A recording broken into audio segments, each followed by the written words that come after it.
Hello and welcome. This is a podcast explaining Ukraine by UkraineWorld.org. We continue our podcasts about the war which Russia started against Ukraine. The series is brought to you by Internews Ukraine and Ukraine Crisis Media Center, two Ukrainian media NGOs. My name is Volodymyr Yermolenko. I'm chief editor at UkraineWorld.org. We are making this podcast with Tetyana Ogarkova, who is in charge of international outreach at Ukraine Crisis Media Center. Hello, Tanya. Hello. Before we start, let me remind you that you can support us on Patreon, patreon.com/UkraineWorld. So today we are making this episode on the 23rd of April, and we are precisely 2 months after the Russian full-scale invasion of Ukraine. It's symbolic that these 2 months will be tomorrow, and this Easter in Eastern Orthodox, let's say, tradition. So Ukraine and Russia will celebrate Easter. This is also kind of a demonic side of this war. So we decided to make some conclusions. We made these conclusions after the first month of the war. We are making these conclusions after the 2 months of the war. So what could be our conclusions?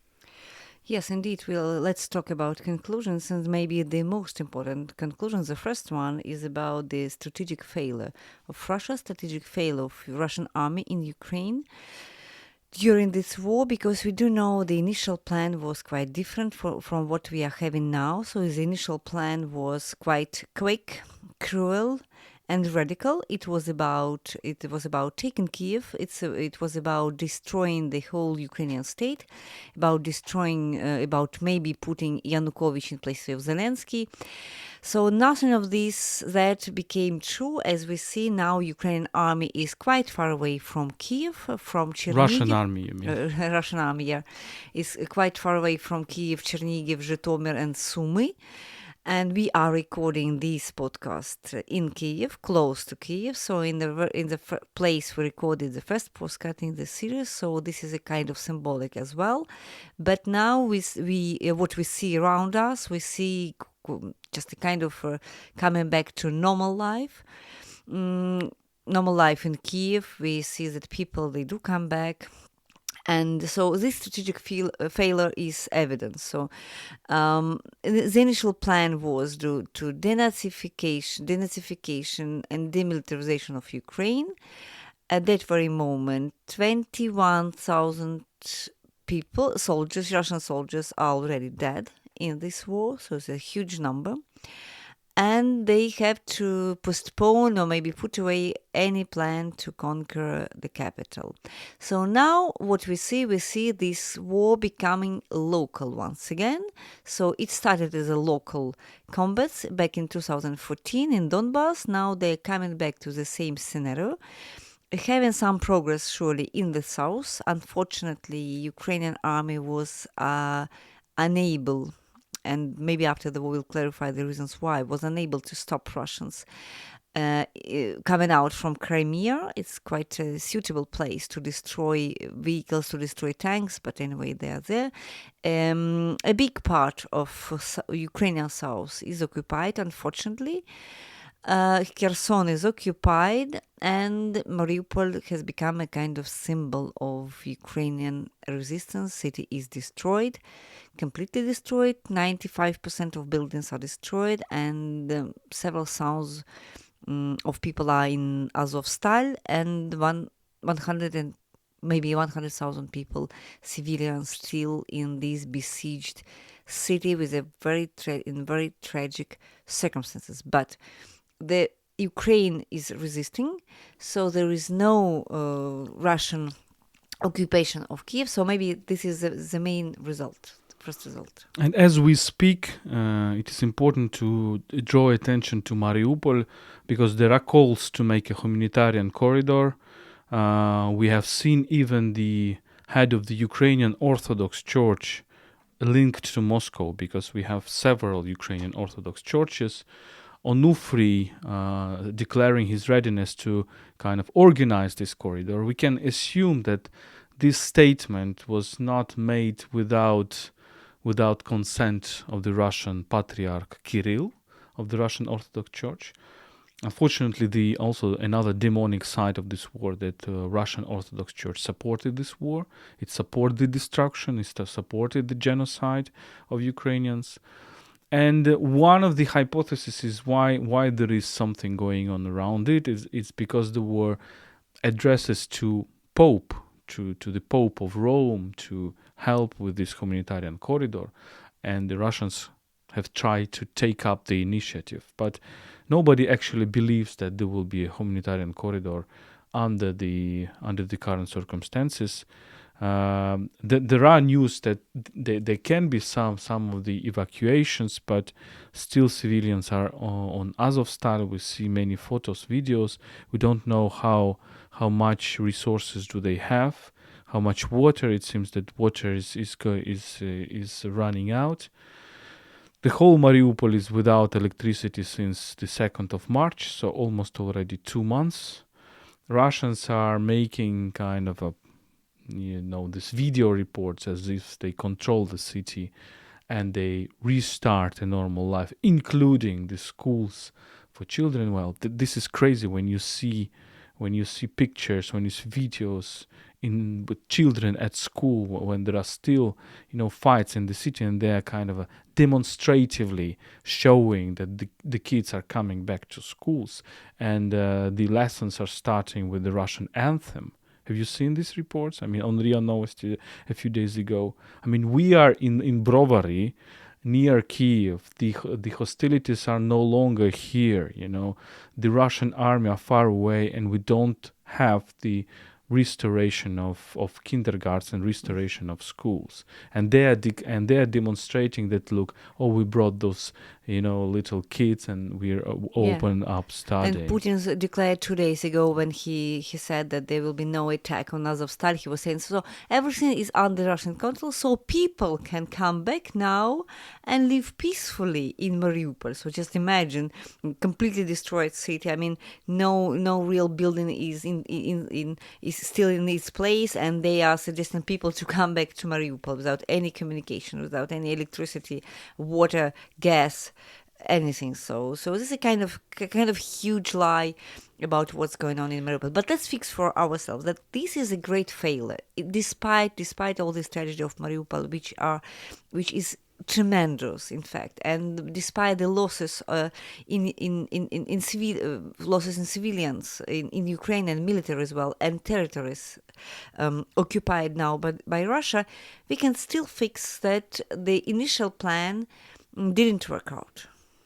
Indeed, and therefore they're holding for Mariupol and trying to present the Mariupol as their great victory, but actually they really destroyed the city. And there is time for international community to do something. There are no international organizations there. Nobody is working there to help people. Nobody, is trying to organize a humanitarian corridor or whatsoever. Ukrainian defenders of Mariupol told, there was an address to the world, very emotional, by one of the leaders of this defense. They're saying, we will never surrender. We will agree on the so-called extraction when there will be a third party, a third country, be it Turkey, Greece. Mariupol has a Greek name, let's not forget, or some other country which will, be a mediator and will help to organize this corridor. Unfortunately, knowing the Russians, knowing their cruelty, it's hardly we can believe that this is possible, but we should try, and all the world should try. So, strategic failure of Putin, of Russian plan. I mean, we have the 2 months of the 3-day war as initially declared, and Russians do have the territorial gains, but they do not go further. So basically their territorial gains, well, they were close to Mariupol already by the end of February. They started, I think, the siege on 26th of February, 27. Yeah, 26. And for the first March, it was already closed city, so there were no possibility to approach. Because they basically, intentionally, they destroyed the electricity supply to the city. And secondly, they also very, very fastly they took Kherson. So these are the questions after the war for Ukrainian leadership why the progress of Russian army to the south was so quick and to the north was so quick. Yeah, because the entry from Crimea, let's highlight that, is quite narrow, so it was kind of easy to cut it from the rest of the territory, maybe to explode bridges, whatsoever, just to not let Russian army get in. So now the key scenario, the key big thing that we are watching now is the battle for Donbass. We already highlighted this in our previous episodes. Russians are trying to encircle Ukrainian army in the eastern Ukraine, in Donbass, moving from Mariupol and Volnovakha north to the northern part, and moving from Izium from the Kharkiv Oblast south in the southern direction. We don't have much information about it. So for example, army is silent. And today there was a statement by the head of Ukrainian army, Mr. Zaluzhny, the chief commander of Ukrainian armed forces, who said that the army is deliberately silent about what's going on because there is a huge battle, artillery battle, and that can be a nightmare in the eastern Ukraine right now as we speak, but we don't have enough information about that. So everything will depend on this battle. If Ukraine wins this battle, most probably Russians will be exhausted and Ukraine will be able to deoccupy southern Ukraine, deoccupy northeastern Ukraine, and maybe even go farther and deoccupy the occupied territory since 2014. And even Crimea, it is not excluded at all. Several experts, military experts, say that it is technically possible if Russian army is not in Crimea, if they will be, for example, going to Rostov. It depends on the situation at that very moment, but Ukraine has all the chances to counter-attack in Crimea as well. So let's see it how it goes, because nothing can be said now for sure. Situation is changing, it's dynamic, but military experts say that Ukraine has a lot of chances now. There's a historical window, historical chances now to deoccupy the whole territory. Let's move on and let's talk about maybe the second big conclusion of these 2 months battle, and it's about our international partners. Yes, we can unfortunately say that the West's faith in Ukraine was very low in the beginning. So many people really believed that Russians can take Ukraine in 3-4 days, or probably several weeks. We can explain this by the fact that the West was thinking, look, Russians obviously know more about Ukraine than we do, because there are many Ukrainians are Russian speakers. There can be many agents of Russia inside Ukraine, and there are historical ties, etc. But I think we can say that Russia has become a kind of a victim of its own propaganda, victim of its own disinformation. And the Western partners also, with their belief that, well, of course Ukraine will lose in this war, Russia is huge, they also became a kind of victims of this Russian disinformation, even though there is lots of talk that Russian disinformation is bad, etc. But now the situation is changing. We have more and more arms supplies. We cannot detailize it here, but they are also in public domain. So there are many publications about what Americans are supplying, what the Europeans are supplying, what the Turks are supplying, etc. And most importantly, in the beginning, without this faith in Ukrainian army, there were no help. Our diplomats are now talking quite openly about the fact that many Westerners were saying, okay, we will not supply your arms now, because it makes no reason. Anyway, you are lost in several days. So there is no reason that our arms become in several days Russian. they will belong to Russia. So that's the reason why the battle in the first days was so tough, really. But Ukrainians already had arms, both Ukrainian and West supplied arms, and Ukrainians have shown how we are efficient, how Ukrainians are efficient with these arms, how this partisan fights against Russian tanks with the help of javelins, American javelins or British NLAV is possible. What's now is going on? There is a very dangerous trend saying that the narrative is that, look, we in the United States, for example, we have seen a report by CNN, for example, recently, in which there was a statement: look, we supply arms to Ukraine, but we know nothing what's happened with arms inside Ukraine, because there are no American embassy, there are no American instructors. Everybody was evacuated, and as if it's going to kind of a black hole. Ukraine is a black hole, and this plays a lot, for Russians, for Russian propaganda, because what Russians need right now, they need to cut Western supplies of arms. They need to seed kind of a disbelief, doubt in the Western society, specifically in the American society, that arming Ukraine is probably arming the corrupt state, where these arms will be sent to Russia or appear on the black market, etc. We should fight against this disinformation, Russian disinformation. This is all intended to, I'm not saying that CNN just spreads it or whatever.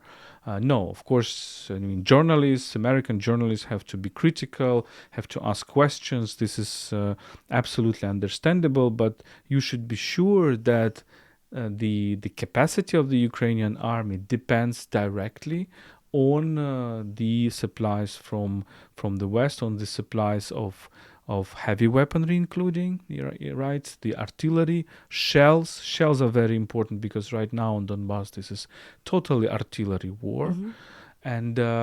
And these supplies are going, and there is lots, this huge number of volunteers helping, of course, not with arms but with other things, but Ukrainian army gets these supplies.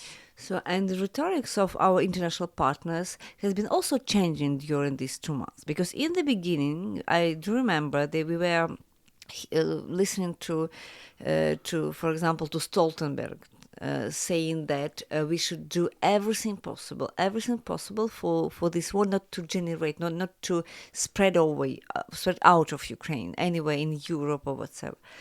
Now, I would say that rhetoric is quite much more strong about Russia. So it's not they are not speaking so much about the risks of escalation, but they speak about the concrete ways to help Ukraine, because there's a clear understanding that this war can be stopped here in Ukraine, not by saying that we will not supply arms because Putin can attack us, but sending more weapons here for Ukrainian army to be able to stop Russian army here. This is a change in rhetorics, and this is quite visible, because in a quite short time, so 2 months, I would say that we live in a different attitude. It's a different attitude to what's really going on here. Well, there are two exceptions, and these are usual suspects, and these are France and Germany, who continue to their rhetoric that, look, our key goal was to prevent further escalation of this war or further spillover of this war, as if they were saying, okay, Ukrainians are dying, this is not important.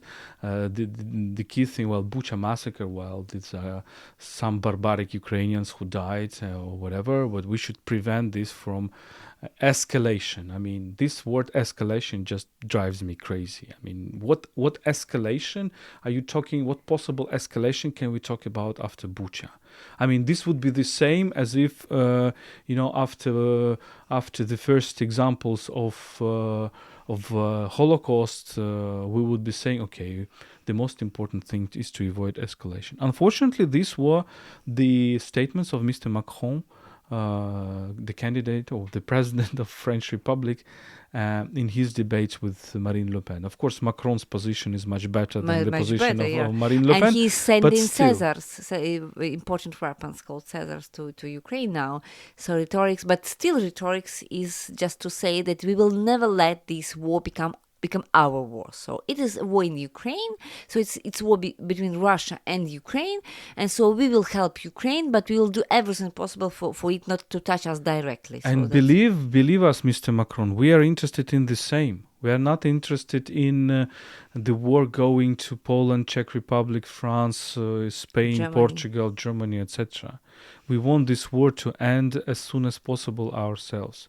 Mr. Scholz also this was a very strange situation from Germany when they were promised some military aid and said no, then it will not be in these volumes, then Germany should have also tanks to defend itself in case of Russia's aggression. Well, this is good that they project that the Russian aggression on Germany is possible. This is at least good. What we can judge, one of the lessons from this war, is that if you let Russia occupy certain territories, that helps Russia to occupy other territories. That's what we have been already saying. If Russia didn't occupy Crimea, no more genocide in Mariupol would have been possible. Yeah, sure, for sure. And even technically, even technically. If Russia didn't occupy Belarus, no Bucha would have been possible, because to the northern part of Ukraine was occupied, including the Kiev outskirts, was occupied through Belarusian territory. So if Russia takes control of Belarus, you should expect its aggression against Baltic states, Poland in the coming years. If it occupies Poland, you can expect aggression against other Western European countries in the coming years. But at the same time, maybe let's move on and talk about our third big conclusion of these 2 months war. It's about Russian weakness. So nobody expected this great Russian army being so helpless in Kiev outskirts and everywhere in the north of the country, really helpless. And even after this defeat in the north, when they were preparing this big battle in Donbass, let's remind that it lasted for weeks. They were preparing, they were gaining troops, they were preparing weapons. And then we were waiting for many weeks for it to start. And what we see now, this second stage of this Russian aggression started, I don't know exactly, 3 days ago, 4 days ago, they declared it to start officially. But we don't see any kind of spectacular battle. It's kind of a artillery war, it's an exchange of all that, but they are not showing any significant success at that very moment. So all their successes, they were in the past. I mean, when they entered from Crimea to Kherson and Mariupol, when they were they managed to get some more territories in the east, but they are not progressing quickly now. What does it mean? And what we see at the same time? We see, for example, soldiers from Syria and from Libya here in Popasna last week. I mean, killed soldiers already were reported by Ukrainian army. It means that they are already using foreigners in this war. And when we see what they do in Mariupol, there was a kind of mobilization in occupied territories in Donetsk and Lugansk, and they used a lot of people Ukrainians, in fact. So Ukrainians were fighting against Ukrainians. And there is this dramatic story about musicians from Donetsk who were mobilized for this war, and they are all dead at this very moment, unfortunately. And further on, what's Russia doing in Kherson? We receive information from Kherson that they are already starting this mobilization in Kherson. So they are trying to get more troops from Ukrainians to fight against Ukrainians in Donbass. And when we try to look at because their best parts of their army, I mean, all these troops, they were destroyed around Kiev. And they have some doubts and some hesitations about this general mobilization. Because in order to proclaim general mobilization, they should call this war a war. They would decree that this is a war against Ukraine. They will have right for the general mobilization. But at the same time, it will not help. This general mobilization will not help Russian army. Why? Because they don't have enough weapons. for that.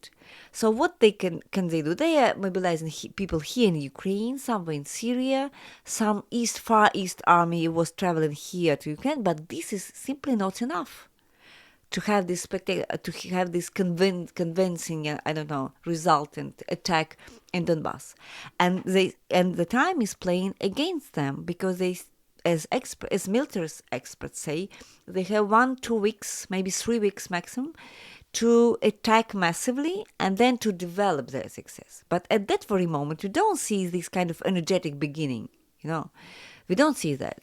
They will be losing people and tanks and the weapons progressively, and they will be simply exhausted in 2 weeks, and they will be obliged to take a pause, to take a break, And the Ukrainian army will be able to use this break to counterattack, because we do know that Western aid is arriving here in Ukraine these days.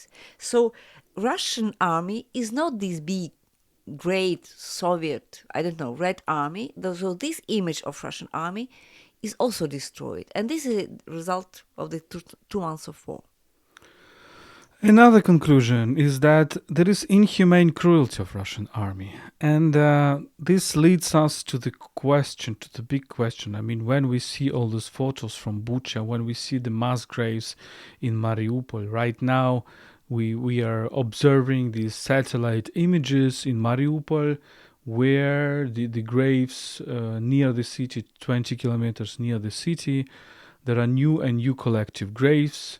Some of them are 300 meters long, and they can include several thousands of bodies. Some say up to 9,000 of bodies. According to some estimations, there are over 20,000 dead in Mariupol. Many people are deported. Many people are in the filtration camps. 500,000, according to what we know from Ukrainian officials, 500,000 is deported to Russia. On the whole territory. So it's a huge number. It's a deportation to Russia. Yes, the typical Russian tactics. But what also strikes us, well, maybe it's not surprising for Ukrainians, because many foreign journalists are asking whether you are surprised with Russian cruelty. And I'm personally saying no. Because even before the war, I was writing pieces called Sadoputinism, and this sadism of Russian political culture, in which there is no horizontal relations, there are only vertical relations. You are either having power and having a right to exert violence, or you're somebody on whom the power and violence is exerted. And power and violence are always very close concepts in this Russian mind or Eastern European mind. And this inhumane cruelty, it leads us to the conclusion that, well, it's not Putin's war. There is somebody in the minds of these Russian soldiers who rape Ukrainian women, who rape Ukrainian children. There are so many reports of the raped Ukrainian children on the eyes of their parents, and the raped Ukrainian women on the eyes of their parents or of their children, and people who are, mutilated and who are tortured, and their bodies mutilated, their heads cut, etc. So it is really horrible, and we're asking the question, where does this come from? And unfortunately, it comes from this very specific political culture or social culture in which there is no value of human life whatsoever. And an important maybe part of this story is that this Russian army, they're not people who live in Moscow, in St. Petersburg, or in big cities. This is not a kind of elite of the society. This army is composed of people living somewhere to the east of the country, normally from quite poor regions.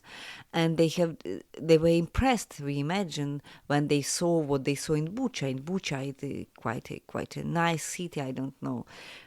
I would not say it's rich city, but it is close to Kyiv. It's middle class, bourgeois, yes. Middle, and they were maybe seen for the first time in their lives. I watch a closet. A civilized one inside the house, and for example, this all these kinds of things they were trying to steal, like, for example, washing machines, maybe luxury for them.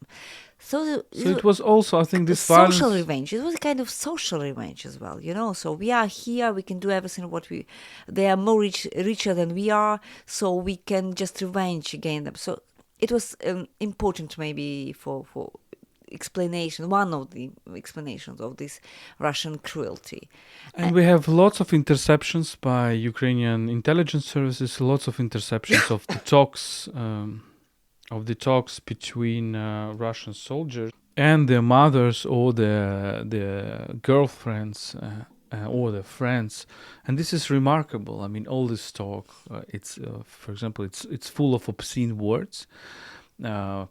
Including with the mothers. I mean, normally we don't use obscene words talking with our parents normally, but their parents are using these obscene words in talking with their sons, and they're describing all that. They're describing the fact, okay, I entered the house and I found $5,000, and we just shared between ourselves, between soldiers. And $5,000 for that woman who listens to it is just enormous and sum of money, and she just praises his boyfriend or his husband for taking this sum of money because they will be able to live on that, etc. And really, they're stealing carpets, they're stealing, washing machines, they're stealing water closets,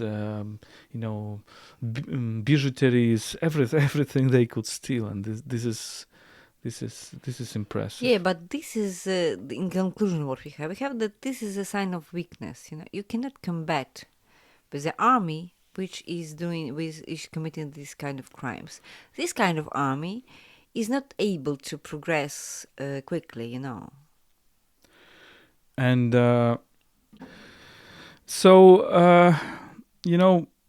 we should be aware of this Russian cruelty and the cruelty which is inside this Russian society among the rank and file soldiers. We should be aware of this instinct of cruelty, instinct of violence. My hypothesis is that this is the key social capital, capacity to violence. Maybe this is very intelligently formulated, but capacity to violence is the key social capital in Russian society. If you're capable of violence, you can prove that you are a man. You're capable of committing violence. If you're not capable of that, you cannot prove your status in this society. Still, and maybe it is about our next conclusions, we've observed a kind of changes, sometimes radical changes in this Russian discourse about what was going on. So what was the beginning? The beginning was that Putin was talking about what? He was talking about destruction of the Ukrainian state. He was talking about denazification, demilitarization. He was writing articles about what? About that Ukraine doesn't exist as a state, as a country, as people, because it's just a part of Russian people or state. But 2 months later, when they officially rearranged the objectives of their second stage, how they call second period of their campaign, it is not about that. This is about liberalization. So this is about liberalization of Donbass. Liberation, sorry. And about this corridor to Crimea, just a minute to link Donbass to Crimea. So they are coming back to this old idea of Novorossiya. So in other terms, Novorossiya, so the eastern and southern parts of Ukraine belonging or just being different from Ukraine or belonging to Russia, whatever. So they're trying to come back to 2014. So to the they're past. actually I'm reading this statement as a search for exit. Because basically they're saying, okay, we occupied some of the southern territories, some of the eastern territories, and we need to stop. We cannot do it longer. So they will try to make this encirclement in the Donbass. If they fail, they fail, but they will still say, okay, we stop on this. If Ukrainians let them do that. They will not let. But obviously, I mean, they are not talking about Ukraine anymore. as a country, that they want to demilitarize it. Actually, they remilitarized Ukraine in many aspects because Ukrainians captured many of the Russian equipments and they got lots of equipment from the West. So And this they is a demilitarize themselves because each day they lose missiles, they lose tanks, they lose all these kind of weapons, they lose people. I mean soldiers. So in a way, and they have no resources to to revitalize all that. So in a way, Russia is demilitarizing itself in this conflict and denazification well, as it's well. unfortunately it's renazifying itself, but we will talk about it later in very shortly when we talk about typically about Russian propaganda, Russian disinformation. What else? Maybe the last conclusion is that Ukrainian resilience is strong and it's getting stronger. We are asked by foreign journalists, look, how much time will Ukrainians be able to keep this morale? I think this is the wrong question, because this time can be indefinite. Every new day of the war just increases this morale. So it's not a question about morale, it's a question about supplies. It's a question about material things. It's a question whether in the east right now we will have enough artillery, enough shells, enough ammunition, enough medical supplies. As one of prominent Ukrainian war journalists, Yuri Butusov, said, the war currently is all about logistics. Yeah, exactly. And the explanation of this resilience, of the strength of this resilience, is that all Ukrainians understand now. So we know everything about Russia, and we do know that this battle, it is not about some kind of territory. It's not about one more village in the east or one more village in the south. It's about the existential right of Ukraine to exist. And we do know from our empirical experience that if we let Russia stop their way it is now, so if we will, it will be kind of ceasefire or whatever, and this story will last, it will only mean another war in, I don't know, in several months, in several years. So we do understand that we cannot give up simply because they will continue to aggress us at every single moment when they can. So this is why you can explain why Ukrainians they are so resilient, because everybody understand that this should be the end of the game. Otherwise we will have another bloody war in several months or years. Our next chapter, we will have two short chapters at the end of this podcast. We'll talk about traditionally about Russian propaganda, and there are some very interesting things going on about Russian discourse. And we will talk about testimonials of people who are. We do it regularly at UkraineWorld. We collect testimonials of people, of their lives. So propaganda. So it's interesting, that Russians are right now changing the discourse, and this change can be quite dangerous because the change of the discourse is from a punishing war. So they were presenting this war as a kind of a punishment of Ukraine or prevention or whatever. Now they turn it more and more to the defensive war. So they're trying to stress that the Russians are defending, actually, and the Russians are under threat. So on one of the shows with Skabeyeva and all this pandemonium, one of the speakers, and we shared it through UkraineWorld, and you can also find it on Russian Media Monitoring Project American project actually, by Julia Davis. She posted it on Twitter. So a speaker was saying that actually this war is a genocide of Russians. Can you imagine really? that? So this is a genocide of Russians. Why? Because, well, this is it was very difficult to understand why. And at a certain moment, I understood that Skabeyeva herself did not quite understand what he was talking about, and trying to kind of develop this logic, because it's very difficult. So imagine a rapist who is saying that his act, he raped a woman and said, actually, this woman raped me. It looks like, yeah. Or imagine a killer who just killed a person and said, well, actually, it's not me who killed this person. And I was not preventing him from killing me. Actually, he just killed me. So I don't exist. I am killed. I think this is something we can compare it with. So the argument is that, of course, Russia was dragged into this war by bloody Americans. I just don't understand. Well, in the Russian mind, this was all about dragging into. So, нас втянули в эту войну. As if these Russian tanks, all this logistics, everything was just dragged in by some magnet or somebody, Yeah. So this is so ridiculous, but they're believing in it. So Americans dragged in Russians into this war. And Belarusian as well. Lukashenko's argument were exactly the same. He was talking about prevention of the war. Why Belarus helped Russia so much in the beginning? It's because they were preventing Ukrainian aggression, as if Ukrainians were preparing themselves to attack, I don't know, Belarus or Russia. So this is a typical logic of this defensive war, and the argument of this personality was saying that Americans dragged in Russians to kill Ukrainians, but we know that Ukrainians are not Ukrainians but Russians, so Russians are killing Russians, and by killing themselves, they are destroying Russian genotype. Can you imagine this? I mean, it's probably not correct to laugh at these tragedies, but I mean, how can you just logically explain it? And I think there is the explanation that Russians are actually not creative at all. They take the Western discourse and they're trying to turn it against the West, it against Ukraine. It's the so-called whataboutism, or as our friend Vahtan Kibuladze, Ukrainian philosopher, is calling that the shadow of civilization. So they take something from the West, from Ukraine, and distort it and send it back.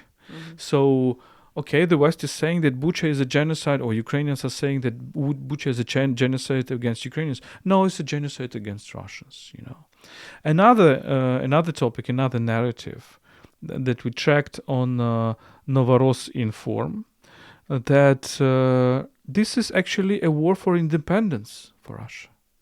Independence of Russia from the Western colonial empire. Can you imagine that? So as if Russia is or would be kind of a part of Western empire. So basically they take Ukrainian narrative, anti-colonial narrative, saying that Russia is empire, Ukraine is a colony. And they just reverse it and say, no, we are the colony.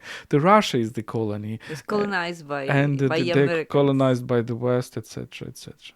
So, война за независимость. That's how they call it.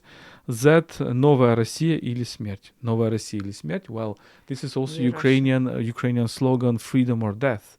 Воля або смерть. So they just copying Ukrainian slogans, What else? It is important. So they are trying to, right now when Latvia and Lithuania recognized the events in Ukraine, Russian atrocities as genocide, they are, of course, blaming Latvia and Lithuania in neo-Nazism. Well, this is... and they want demilitarization, denazification of Lithuania, Latvia, and Estonia. This is a sign. So it's already pronounced. It's on the website Ukraine.ru. Interview with by RIA Novosti, interview with Alexander Nosovich, who is chief editor of analytical portal RuBaltic.ru. So he was talking about demilitarization, denazification of Lithuania, Latvia, and Estonia. Mm-hmm.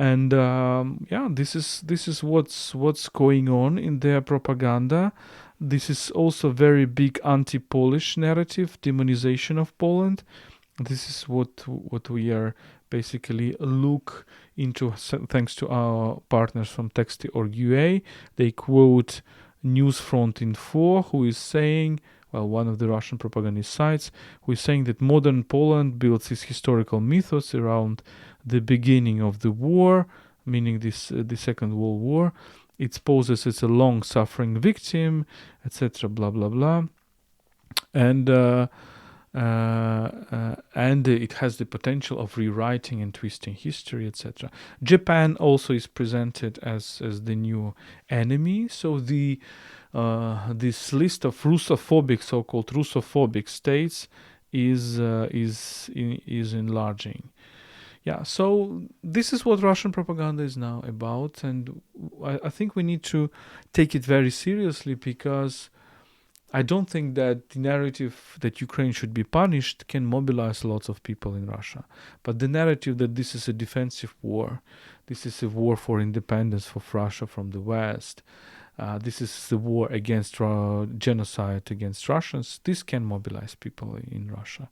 Yeah, and shelling of western regions in Russia, what they were already doing during the last weeks, this could mobilize more people as well, because they were already shelling their own villages in order to accuse Ukraine. And in some regions, there is already a yellow level of anti-terrorist terrorist defense.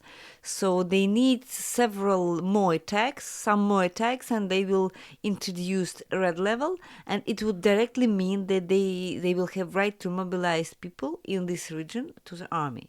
So that would be kind of direct consequences of that. And maybe some testimonies. Yeah, maybe some testimonies. So let's go to specific human stories that we publish on our Twitter, UkraineWorld. One of the stories about a man who is called Oleg, who was near the Bucha, and on February 28th, Russian vehicles moved through the village of Makariv in the direction of Kiev. There were many equipment, and there was a territorial defense around his town. And Oleg Tkachuk heard about the needs of this native village, and he volunteered to bring fuel. So he went to bring fuel, and he was on the Zhytomyr highway. They reached the gas station, but they found a young girl, Alona, who was 6 months pregnant, worked in this gas station, and Oleg convinced Alona that it was dangerous for a pregnant girl to stay there. And Alona's father, who is refueler at the same gas station, said, "Yes, take my daughter away quickly and come back." And they got in the car, drove away, taking her home. Oleg came back to the fuel station because he needed to fuel for territorial defense. And suddenly he did notice the Russian tanks in the left lane of the road, and they started firing at cars. So Oleg and his friend ran out of the car towards the forest, jumped into the first pits they saw. Oleg began shooting videos of the Russian equipment to pass this information to the army. Despite Russian shelling, Oleg continued to film and sent a video to his friend.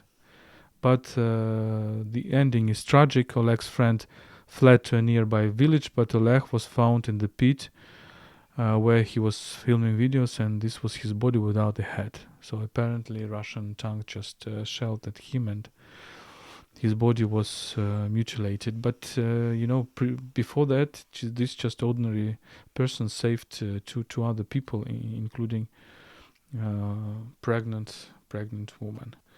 This is one of our story. Another story is Yana Osipova, who was faced the Russian invasions twice in her life.